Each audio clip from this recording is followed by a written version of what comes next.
Have you ever looked at a 50-year-old executive in a tailored suit throwing a tantrum over a delayed flight at JFK and realized you are looking at a toddler? We are obsessed with milestones: 18 to vote, 21 to drink, 30 to settle down. We assume the calendar automatically makes us adults.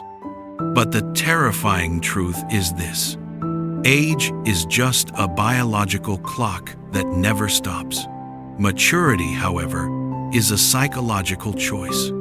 And most of us stop growing up the exact moment we start fitting in. Hello everyone, welcome back to the sanctuary of Postcard Colorizeyou. If you are returning, thank you for walking this path with us. If you are new, welcome. This is a space where we step away from the noise to listen to the whispers of our own souls. Before we dive into today's story, a small reminder that our digital home at Colorizeyou.com is always open. We've just updated our collection with items designed to accompany your daily reflections, from t-shirts and hoodies to our special line of mugs and tumblers. Whether it's a camping mug for your morning coffee or an insulated tumbler with a funny, motivational animal design, each piece is a reminder to stay resilient. Now, please find a quiet corner. Let's begin. The scenario I just mentioned in the opening isn't an exaggeration. In America, we are conditioned to believe that life is a checklist. But ticking boxes doesn't mean you are evolving. Today, we are going to explore a framework developed by Harvard psychologist Robert Kegan. It's called the 5 Levels of Maturity. This isn't just theory. It is a mirror. As we go through these levels, I want you to look into that mirror and honestly ask yourself, where am I currently stuck? The base of the mountain is the impulsive mind. We see this naturally in children. They want the candy, and they want it now. But look around you, on the I-95 freeway during rush hour. When someone cuts you off, and you feel that hot, uncontrollable urge to tailgate them, that's level 1. You are reacting purely on impulse. Your inside is ruled by a toddler. Ask yourself, does your anger control you, or do you control your anger?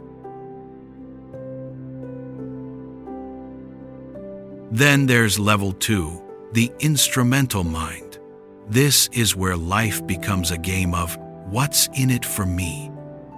Think of that colleague who is only nice to you when they need help with a quarterly report. In the US, many people live their entire lives at level 2. They don't follow the law because it's right. They follow it because they don't want a ticket from the NYPD. They treat relationships like a vending machine. They put in a favor only to get a result out. It's an exhausting way to live because you can never truly trust anyone, and no one can truly trust you. Now, pay attention to this one, because 70% of adults spend their entire lives here. Level 3 is the socialized mind. This is when you finally start caring about others, but you care too much about what they think. You buy the 4-bedroom house in the suburbs, because that's what successful people do. You vote the way your neighbors vote.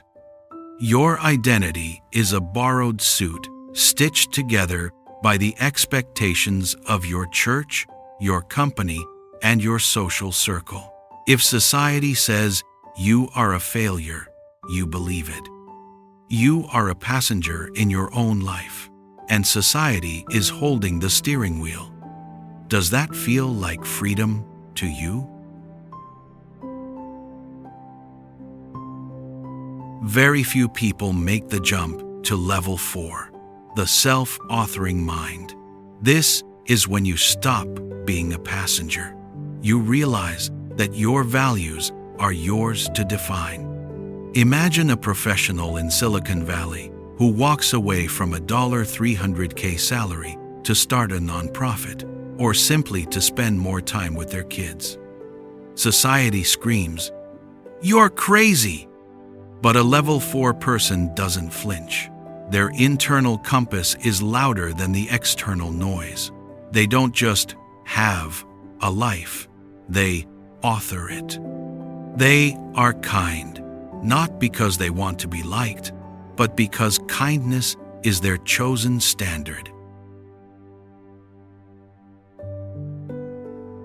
Finally, level 5, the self-transforming mind. This is the peak of the mountain, reached by less than 1% of humans. While level 4 is about having a strong self, level 5 is about realizing the self is just a tool. A level 5 person can look at an enemy and see a teacher. They can hold two opposing political views and understand the truth in both. They are not fixed, they are fluid. They are always updating their software. They don't see borders, they see bridges.